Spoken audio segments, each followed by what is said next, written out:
So good evening, everybody. We are going to start with my presentation, Optimizing Depression Care, Integrating Complementary Therapies with Medication for TRD.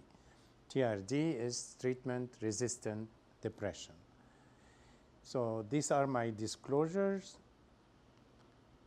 The objectives today is to define treatment-resistant depression in primary care and psychiatric settings, and review the best practices for next step treatments when antidepressants are not successful. And finally, we'll review data for ketamine and rTMS use in the treatment of adults with treatment-resistant depression. So, treatment-resistant depression lacks a consensus definition and does not have a standard treatment algorithm. So, every lecture, every literature says 2 antidepressants, 3 antidepressants, different interventions. But the diagnosis of TRD require a minimum of 2 prior treatment failures and confirmation of a prior adequate dose and duration. Some of the risk factors include the following. For example, comorbid psychiatric illnesses, especially anxiety, substance use disorders, personality disorders. Chronic medical condition, very important because this masks a lot of misleading diagnosis, including pain, inflammatory condition, social vulnerabilities like unemployed, divorced, widowed. Moreover, extremes of age, severity of illness, melancholic features have also been shown to be risk factors for TRD. So in the last sentences, we have a lot of information here concerning the factors that can disturb a little bit or deviate you from the right diagnosis. Fewer than 1 in 5 patients will attain remission with commonly used antidepressant after non-response to 2 adequate trials in their current episode. So this is the common that we have. Atypical antipsychotics with approved indication for NDD include aripiprazole, Abilify, brexpiprazole is Rexulti, cariprazine is Vraylar, quetiapine is Seroquel, extended release, it has to be extended release, and the olanzapine fluoxetine combination. Olanzapine fluoxetine combination doesn't exist in Canada. What we do in Canada is we combine ourselves the 2 together. The dose would be fluoxetine 10 and olanzapine 10 to start with. Ketamine and esketamine have rapid onset antidepressant effect. We'll see that in the next slides. So, refractory depression is associated with severe impairment in cognitive function. And I will show you a slide to show you that the hippocampus is really getting smaller and smaller and shrinks a little bit. And with the treatment, it becomes to the normal. An increased risk of developing comorbidity, decreased performance in the workplace, increased risk of suicide, an increase in the cost of care, and it accounts for at least 15 to 30% of cases of major depression. So this is the slide to show you that the reduced hippocampal volume and neurocognitive dysfunction in first episode MDD.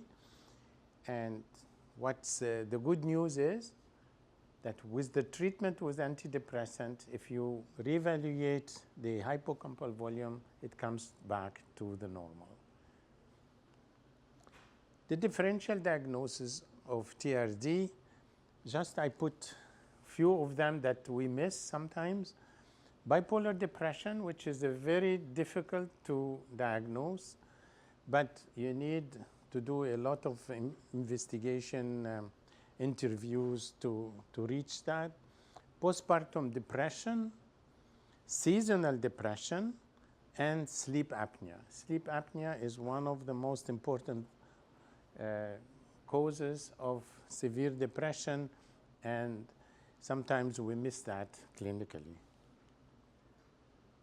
Brexanolone is a metabolite of the steroid hormones progesterone and desoxycorticosterone interact with GABA receptors, a major inhibitory neurotransmitter in the brain. The concentration of metabolite allopregnanolone increases during pregnancy, but then drops after birth. In some women, drop triggers the development of postpartum depression. So brexanolone is a new drug on the market, treats the PPD by restoring the levels of this metabolite. So the question is it refractory or pseudo-refractory? So there are factors that concern the doctor: inadequate dose, insufficient time to wait and see if the medication is working, diagnostic accuracy. Sometimes we miss the diagnosis. The factors that concern the patient: the kinetics of the medication. Is he taking the medication right, like the physician explained? Adherence to treatment. Some of the patient will tell you, yes, I take through 3 times my medication. It's not true. It's never true. In medicine, never. The best thing is 1 in the morning and 1 at night, and with that also they miss the dose. And the substance abuse. They are not going to tell you if they are using cocaine or another substance, so you have to dig and look for that. The strategies if antidepressants are resistant or lose their effectiveness, what do? We have few of them: reevaluation of the condition, optimization of the dose that we have, association with another antidepressant or an antipsychotic. Substitution is to remove completely the main antidepressant and put another one from different family, and the combination and potentiation with different antidepressant and antipsychotics. The investigation recommended, this was published in 2020, really because we are missing a lot of medical diagnosis that sometimes in psychiatry we don't look for it from the first look. So we have in primary care, we have some blood tests that we have to do. If you can see the CBC, thyroid function, B12, CRP. I put CRP, and CRP is now very important to check because it goes down with depression. And the inflammatory condition can be treated with an anti-inflammatory and not an antidepressant. I will come to that.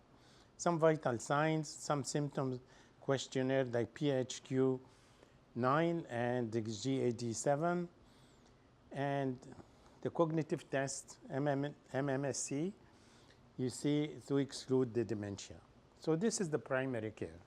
The specialty, we go more with magnesium, calcium, vitamin D, hormonal status, cognitive tests more elaborated like the MOCA and others. And then the other scales that you can see here. And we have to do polysomnography just with the patients who have difficulty to sleep or have sleep apnea, and then the neuroimaging at the end. So these are the very important recommendation for the investigation that we can do when we have a case of treatment-resistant depression. The augmentation strategy, hormones, estrogen, for example, testosterone, low dose of estrogen, 1 milligram, not more. Testosterone, you have to do the testosterone, bioavailable testosterone, not the total, to replace the testosterone. Raloxifene is a VISTA, selective modulator of the estrogen receptors. It's an agonistic effect of estrogen on bones and metabolism. So you have donepezil. The Aricept sometimes is used to improve a little bit the cognition. And the amantadine, pramipixole, modafinil. The modafinil is very well used actually to, instead of us using Ritalin to boost the energy and to use any anti-ADHD treatment. The anticonvulsants, carbamazepine, it will increase the level of the antidepressant. The lamotrigine has an antidepressant effect, and it takes a lot of time to build it up. You need 3 weeks or 4 weeks to build it up. So this is briefly what we can do when we have a case of TRD. But we have other alternative other than the medication, other than the antidepressant. So we have the psychedelics. The two psychedelics that I'm going to mention today is one of the classics psychedelics is psilocybin. The atypical psychedelics, we are going to talk about ketamine. Just to see exactly, we are using here ketamine, and I will go in more details about the use of ketamine.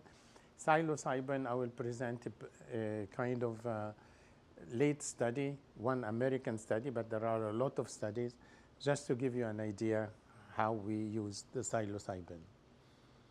So the relatively short duration of action and potential long-lasting antidepressant effects of psychedelics make them attractive as a therapeutic option in patients with treatment-resistant depression. The evidence for the efficacy of psychedelics in TRD is limited at the present time, although initial studies of small sample size are promising. Now we have more and more studies coming with psilocybin, with ketamine.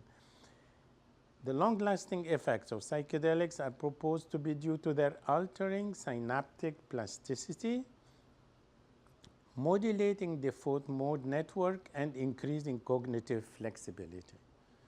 The role of psychotherapy and expectancy in the antidepressant effects of psychedelics is essential and remain to be delineated. So this is the new literature. It's becoming more and more rich every day with a lot of publication and a lot of, now the patients even, when they come, they ask for, we need to be treated with psilocybin, with ketamine. They are proposing to their physicians what they need. The ketamine in depression is an MDA antagonist used clinically as an anesthetic agent. Not indicated for depression because the use is off-label up to now. Emerging evidence supporting robust and rapid antidepressant effects at sub-anesthetic doses. The mechanism of action for antidepressant effects remains controversial, but broadly exerts its effect through modulation of the glutamate system. The indication of ketamine, this indication I picked up from the different publications that we have.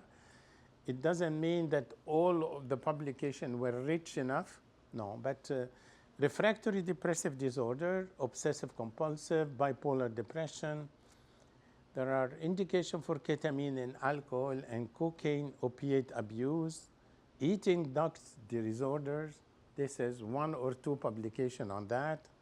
High risk of suicide for sure, because this is the main indication for ketamine. And even now, in some emergency rooms, they use 1 injection of ketamine when you have a high suicidal patient. Post-traumatic stress disorder and social anxiety, generalized anxiety disorder. The ketamine proved to decrease the suicidal thoughts. It's effective also in bipolar depression. And if we take a patient that comes here, what do? We have the MD referral online. The patient watches the CRTCE info video. They meet with the doctor, ask all the questions, and prepare the patient for the ketamine infusions or sublingual. Informed consent and medical questionnaire, talk to an insurance company if needed, but these are just to, because of the patient, they are always asking if my insurance company is going to pay, yes or no. Arrange for someone to join you for infusion. The patient has to be accompanied as soon as the infusion is done. There is an intake form, right, provided, and the video that the patient watches before he comes to the unit. The inclusion criteria: consenting adult with treatment-resistant bipolar or unipolar depression that has failed at least 2 adequate medication trials. Ketamine has evidence for OCD and PTSD, but this cannot be the primary indication for use because of the literature is not as rich in these 2 specialties. PTSD has new strong evidence, so we might add this as an off-label indication in the near future. We don't know exactly, but PTSD in general is not an easy subject to deal with, and we don't have really a treatment that will be effective as the depression and the other disease. The exclusion criteria: medically unstable to receive ketamine, hypertension, cardiac decompensation, etc., unable to adhere to a protocol. The benzos, very important, no benzos with ketamine. Pregnancy, encourage adequate birth control, current or recent active substance use disorder, for sure. Comorbid personality disorder and active suicidality are not contraindications. Is it addictive? This is the common question that the patient asks. I'm going to be addicted to ketamine. I don't want that. Is well known as a street drug, yes. However, ketamine has a very low capture rate. Less than 3% develop a substance use disorder. When given in a clinic, no opportunity to misuse or divert the ketamine. Emerging evidence that IV ketamine may be an exit drug, decreasing cravings and use of alcohol and cocaine when combined with addictions counseling. This is a new indication also for ketamine in drug abuse. The personality disorder. They are not actually depressed. This is all personality. So cluster B, they just need DBT. Meds won't help them, nothing will. But disqualifying a patient because of a comorbid personality disorder is discriminatory and not evidence-based. If they meet the criteria for a current major depressive episode, along with other eligibility criteria, the patient is still eligible for ketamine, regardless of comorbid personality traits or disorder. Always treat the comorbidity. So, when the patient received his IV ketamine, the key point here, you do not need to dissociate to have an antidepressant effect. Antidepressant effects do not rely on a dissociative epiphany or insight to gain benefits. This is a very common misconception. So it doesn't mean that the patient has to dissociate during the IV. No, it doesn't need that to have the effect of the ketamine. The medication to be put on hold for the IV, for sure, the food, 8 hours, fluids, the same thing like we go to an operating room, exactly. The benzos, very important to decrease the antidepressant effect and risk over the sedation. We don't recommend to use any Ativan or clonazepam or Valium or something like that. Lamotrigine 8 hours, naltrexone 24 hours, monoamine oxidase is 2 weeks, and I don't think the colleagues are using monoamine oxidase now, and the stimulants 48 hours. We do a lot of scales, including the QIDS, the GAD-7, the partial global impression, the new rapid response scale being validated against other scales, post-infusion adverse effects and CATS dissociation scale. So all these scales we do with the patient just to be sure that everything goes well. The side effects, nausea during the infusion, after the infusion also. That's why we use some anti-nausea medication if the patient needs. Vomiting, very rare. Dizziness, headaches, double vision. Drowsiness, yes. That's why we supervise the patient after the IV until the vital signs are normal and he is able to go accompanied by somebody.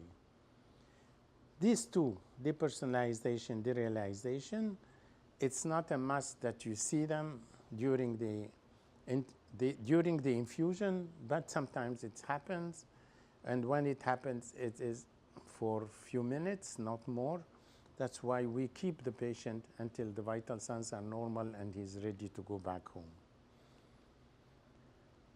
The oral ketamine for depression are 13 published clinical studies, 2 proof of concept randomized controlled trials, 1 small prospective open label trial in palliative care, 5 retrospective chart reviews, 5 case reports. Both RCT demonstrated antidepressant efficacy with good tolerability. However, significant changes in depressive symptom severity were observed after 2 to 6 weeks of treatment.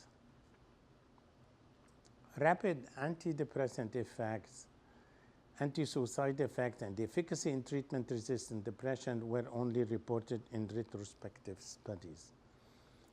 The dosages and frequency of administration were variable, 0.5 to 7 milligram per kilogram 3 times daily to once monthly, with most studies dosing 1 to 2 milligram per kilogram every 1 to 3 days. Really, the oral ketamine we don't use. We use the sublingual because the oral is not well absorbed. The sublingual ketamine is better absorbed, and you have a bioavailability which is better than the oral.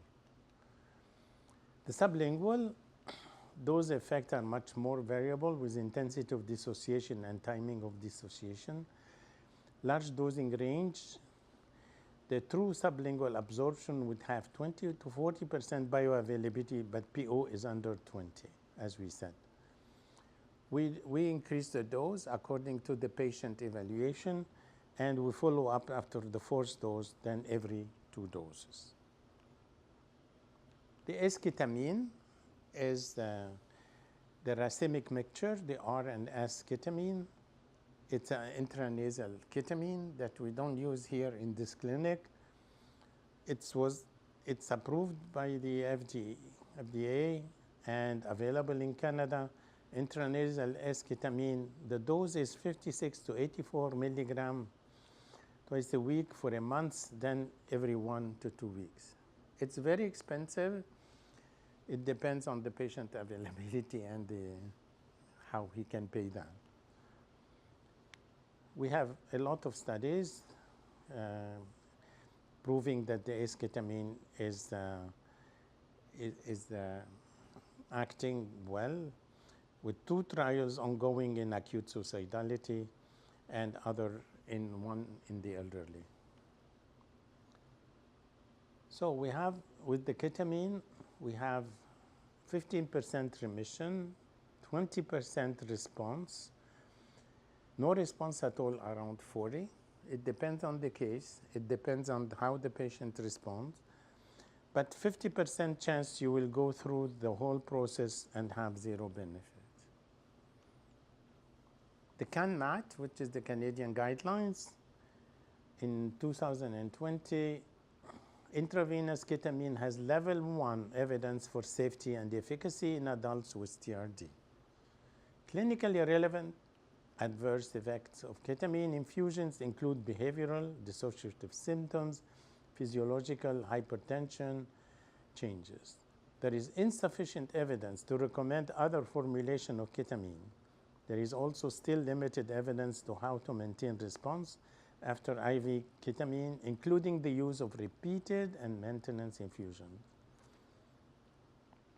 Consensus recommendations are given for clinical administration of IV ketamine, including patient selection, facility and personal issues, monitoring requirements, and maintenance of response. So this is the CanMat 2020.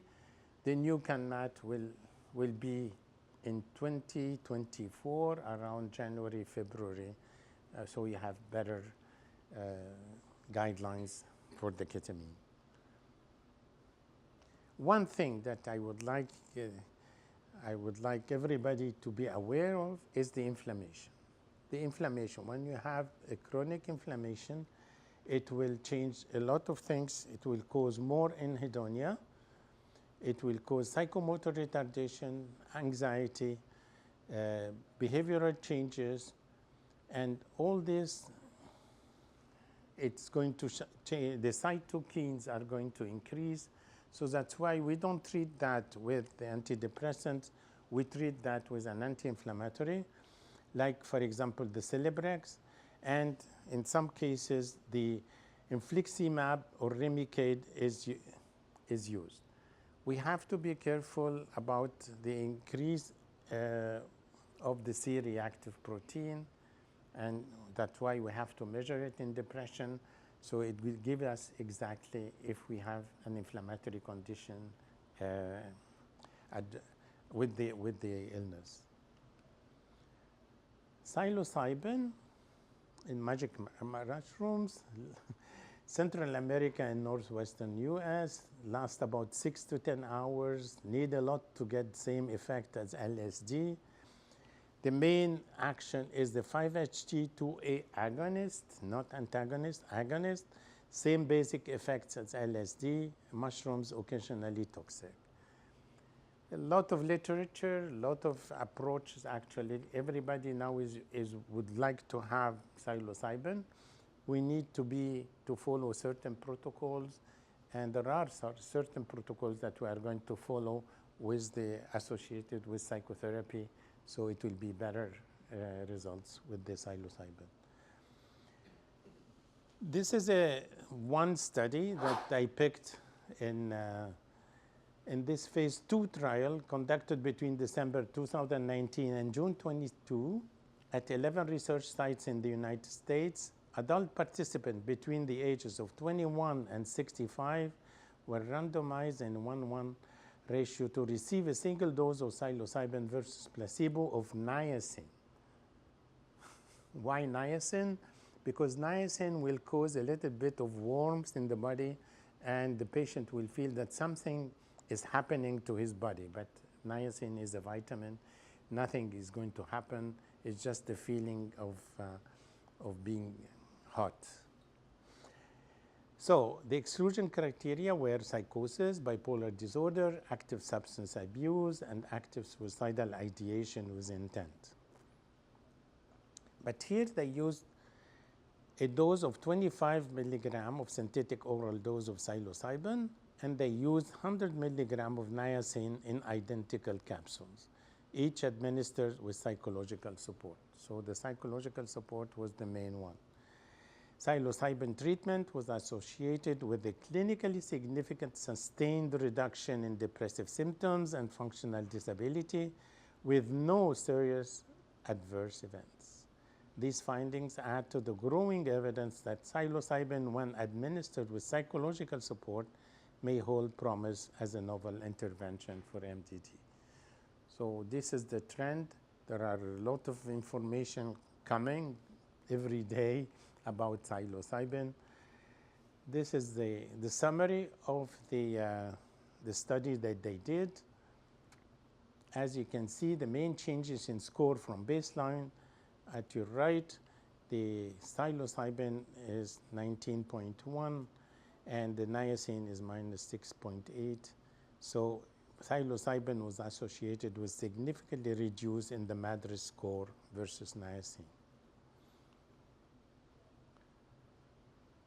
So we said that the components of psychedelic psychotherapy is essential.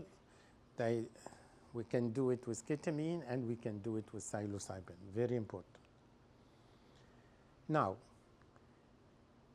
we finished with the psychedelics. Let's go now. If the psychedelics didn't work, the ketamine didn't work, the medication didn't work, do we have other alternatives? Yes.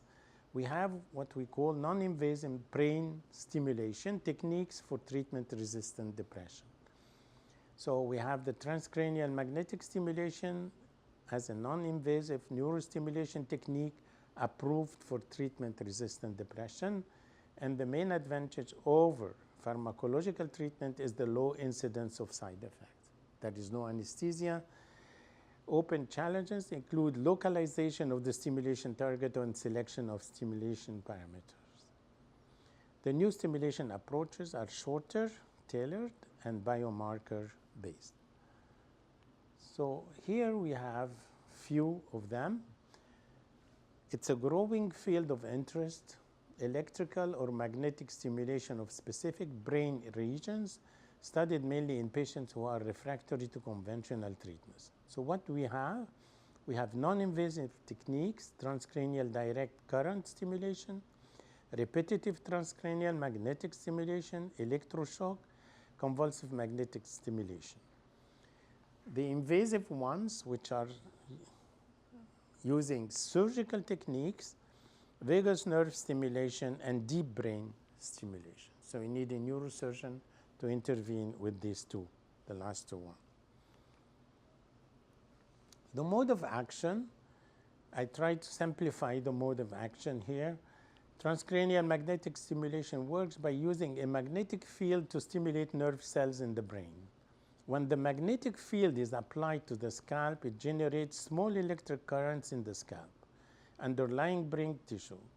These currents can activate or inhibit certain areas of the brain depending on the frequency and intensity of the magnetic pulses. At the cellular level, TMS is thought to work by depolarizing neurons in the targeted area of the brain. This depolarization can lead to change in neural activity and connectivity, which can ultimately lead to therapeutic effects for certain conditions. This is the basic mode of action for the rTMS. So indication in Canada, TMS is the Health Canada approved treatment for major depressive disorder, as in the United States. TMS is also being studied for other conditions such as eating disorder, obsessive compulsive disorder, chronic pain, migraines, fibromyalgia, Tourette syndrome, autism spectrum disorder, multiple sclerosis, and more. So TMS is recognized as effective in the treatment of patients in the acute phase in patients demonstrating an incomplete response to a single antidepressant. It's also an alternative to consider in pregnant patients in need of treatment for depression. When we have a pregnant patient and we have to avoid the medication, but we have two alternatives, the rTMS and the electroshock. These are the two indications for a pregnant woman. Contraindication, the only absolute contraindication to the use of TMS or rTMS is the presence of metal materials in contact with or near the discharge coil. So we have to ask if they have any metal in his body. This is a kind of survey, so the patient has to tell us exactly before we do any treatment. This type of transcranial magnetic stimulation using a QEEG, we have in this article 210 male and female patients were treated. TMS regions and frequencies were guided by quantitative EEG analysis to obtain recognizable phenotypes, neuromarkers essential to the genesis of the main depression and anxiety disorder dictating treatment parameters. So the 98 patients achieved at least a 50% reduction in Hamilton Depression Rating Scale scores, while an addition of 60 patients, 29, achieved 30 to 50% reduction on an average of 7.03 plus or minus 0.3 treatment sessions. So the result of that, TMS-guided treatment of QEEG is safe, effective in depression and anxiety disorder. So we do an QEEG before the treatment, And after 10 sessions, we do the other QEEGs and we compare. A new article published in June, ketamine versus ECT for non-psychotic treatment resistant. I'm going to show you the comparison of the two. 403 patients with TRD at 5 sites across the US. Initial treatment, 6 doses of ketamine or 9 sessions of ECT over 3 weeks, followed up by 6 months post-randomization. I will show you exactly how. If you look at this comparison, if you look at the efficiency, the risk, the speed, durability, rTMS is good, ketamine is better, the best is the ECT. Still, after in 1900 till now, the best is the ECT. Risk, ECT is good, ketamine is better, the rTMS is best. The speed, rTMS is good, ECT is better, the best treatment. Rapid treatment is always the ketamine, but it's a short duration. Durability, ketamine is good, ECT is better, so the best is the rTMS. For sure, this is the Montreal model. It's an integrative biomedical psychedelic approach to ketamine for severe treatment-resistant depression. So we have the psychiatric assessment, the initial preparation of the patient, and during the 6 treatments, as you can see, we have psychotherapy, and after that we have the maintenance, conventions, medication, neurostimulation, etc. But this is the follow-up that they do with the ketamine patients. Non-pharmacological intervention, I think I mentioned a lot of pharmacological interventions. Stress management, sleep cycles, the mood chart, diet, substance use, support groups, school-based and psychosocial intervention, group therapy, psychoeducational, multifamily oriented therapy. So the therapy is very important to be associated with the treatment that we do. Any type of therapy can help. Everybody is going to say, but it costs a lot of money to see psychologists, etc. But group therapy, you have also a lot of social help with, for example, relief or revivre, l'ancien revivre, now is relief. You have Ami Québec to help the patients with some groups. So to end up, there is always the hope for the patient, and the patient should feel like a full member of the treatment team, sharing of responsibilities, respect, dignity, and spirituality. And for sure, we doctors would like to be God, even if we don't have the capacity to do so, besides the place is already taken. Thank you for your attention. Thank you. Thank you.